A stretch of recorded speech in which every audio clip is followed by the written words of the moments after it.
സ്ഥാനാർത്ഥിയായി തീരുമാനിച്ചതിന് ശേഷമാണ് ആദ്യമായി മാധ്യമങ്ങൾ കാണുന്നത്. തളിപ്പറമ്പിൽ ഇടതുപക്ഷ ജനാധിപത്യ മുന്നണിയുടെ സ്ഥാനാർത്ഥിയായി എന്നെ തീരുമാനിച്ചിരിക്കുകയാണ്. എൻ്റെ വിജയത്തിനു വേണ്ടി നിങ്ങളുടെ എല്ലാം പിന്തുണ ആദ്യമായി അഭ്യർത്ഥിക്കുകയാണ്. ഇതിനകത്തെ തളിപ്പറമ്പ് പോലൊരു മണ്ഡലത്തിനകത്താണ് പാർട്ടിയുടെ ജില്ലാ സെക്രട്ടേറിയറ്റ് അംഗം സ്വതന്ത്രനായി മത്സരിക്കുമെന്ന് പറഞ്ഞുകൊണ്ട് രംഗത്തെത്തിയിരിക്കുന്നത്.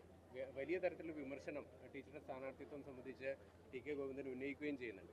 പാർട്ടി സംസ്ഥാന സെക്രട്ടറിയുടെ ഭാര്യ മത്സരിക്കുമെന്നുള്ളതാണ് പ്രധാന ആക്ഷേപം. ഇപ്പോൾ ഞാനിപ്പോൾ ഇടതുപക്ഷ ജനാധിപത്യ മുന്നണിയുടെ സ്ഥാനാർത്ഥിയാണ്. CPM-ൻ്റെ സ്ഥാനാർത്ഥിയായിട്ടാണ് ഞാൻ മത്സരിക്കുന്നത്. നിങ്ങൾ പറഞ്ഞ വിമർശനങ്ങളൊക്കെ ഉയർത്തിക്കൊണ്ടുവന്നിട്ടുള്ളത് പാർട്ടിക്കെതിരായിട്ടാണ്. അതുകൊണ്ട് തന്നെ ഈ വിമർശനങ്ങൾക്ക് സ്ഥാനാർത്ഥി എന്ന നിലയിൽ ഞാൻ മറുപടി പറയുന്നില്ല. ഇതിന് വ്യക്തമായ മറുപടി പാർട്ടിയുടെ ഭാഗത്തുണ്ടാവും എന്നാണ് പറയാനുള്ളത്. അല്ല, ഈ സംഭവങ്ങളെല്ലാം നിങ്ങളിപ്പോൾ ഞാൻ പറയുന്നത് ഈ പറയുന്ന എല്ലാ വിമർശനങ്ങളുമായി ബന്ധപ്പെട്ടുകൊണ്ട് പാർട്ടി എന്ന രീതിയിൽ മറുപടി പറയും. അപ്പോൾ പാർട്ടി വളരെ വ്യക്തമായിട്ട് എനിക്കൊന്ന് ഇന്ന് തന്നെ പാർട്ടി തന്നെ വ്യക്തമായ മറുപടി പറയുന്നുണ്ട്. അപ്പോൾ നിങ്ങൾ ക്ലാരിറ്റി ആക്കിയിട്ട് പോകാൻ അല്ല, അതെല്ലാം വ്യക്തമായിട്ട് പറയൂ. അങ്ങനെയല്ല, പാർട്ടി പറയട്ടെ. വ്യക്തിപ്പോൾ ഈ പ്രശ്നങ്ങളുമായി ബന്ധപ്പെട്ടുകൊണ്ട് പാർട്ടി മറുപടി പറയും.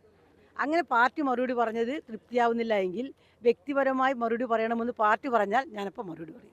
സ്ഥാനാർത്ഥിയായി തീരുമാനിച്ചതിന് ശേഷമാണ് ആദ്യമായി മാധ്യമങ്ങൾ കാണുന്നത്. തളിപ്പറമ്പിൽ ഇടതുപക്ഷ ജനാധിപത്യ മുന്നണിയുടെ സ്ഥാനാർത്ഥിയായി എന്നെ തീരുമാനിച്ചിരിക്കുകയാണ്. എൻ്റെ വിജയത്തിനു വേണ്ടി നിങ്ങളുടെ എല്ലാം പിന്തുണ ആദ്യമായി അഭ്യർത്ഥിക്കുകയാണ്. ഇതിനകത്തെ തളിപ്പറമ്പ് പോലൊരു മണ്ഡലത്തിനകത്താണ് പാർട്ടിയുടെ ജില്ലാ സെക്രട്ടേറിയറ്റ് അംഗം സ്വതന്ത്രനായി മത്സരിക്കുമെന്ന് പറഞ്ഞുകൊണ്ട് രംഗത്തെത്തിയിരിക്കുന്നത്. വലിയ തരത്തിലുള്ള വിമർശനം ടീച്ചറുടെ സ്ഥാനാർത്ഥിത്വം സംബന്ധിച്ച് ടി.കെ. ഗോവിന്ദൻ ഉന്നയിക്കുകയും ചെയ്യുന്നുണ്ട്. പാർട്ടി സംസ്ഥാന സെക്രട്ടറിയുടെ ഭാര്യ മത്സരിക്കുമെന്നുള്ളതാണ് പ്രധാന ആക്ഷേപം. ഇപ്പോൾ ഞാനിപ്പോൾ ഇടതുപക്ഷ ജനാധിപത്യ മുന്നണിയുടെ സ്ഥാനാർത്ഥിയാണ്. CPM-ൻ്റെ സ്ഥാനാർത്ഥിയായിട്ടാണ് ഞാൻ മത്സരിക്കുന്നത്. നിങ്ങൾ പറഞ്ഞ വിമർശനങ്ങളൊക്കെ ഉയർത്തിക്കൊണ്ടുവന്നിട്ടുള്ളത് പാർട്ടിക്കെതിരായിട്ടാണ്. അതുകൊണ്ട് തന്നെ ഈ വിമർശനങ്ങൾക്ക് സ്ഥാനാർത്ഥി എന്ന നിലയിൽ ഞാൻ മറുപടി പറയുന്നില്ല. ഇതിന് വ്യക്തമായ മറുപടി പാർട്ടിയുടെ ഭാഗത്തുണ്ടാവും എന്നാണ് പറയാനുള്ളത്. അല്ല, ഈ സംഭവങ്ങളെല്ലാം നിങ്ങളിപ്പോൾ ഞാൻ പറയുന്നത് ഈ പറയുന്ന എല്ലാ വിമർശനങ്ങളുമായി ബന്ധപ്പെട്ടുകൊണ്ട് പാർട്ടി എന്ന രീതിയിൽ മറുപടി പറയും.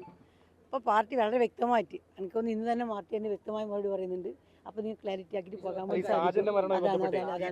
അല്ല, അതെല്ലാം വ്യക്തമായിട്ട് പറയൂ. അങ്ങനെയല്ല, പാർട്ടി പറയട്ടെ.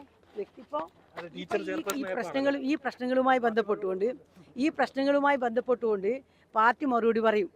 അങ്ങനെ പാർട്ടി മറുപടി പറഞ്ഞത് തൃപ്തിയാവുന്നില്ല എങ്കിൽ വ്യക്തിപരമായി മറുപടി പറയണമെന്ന് പാർട്ടി പറഞ്ഞാൽ ഞാനപ്പോൾ മറുപടി പറയും.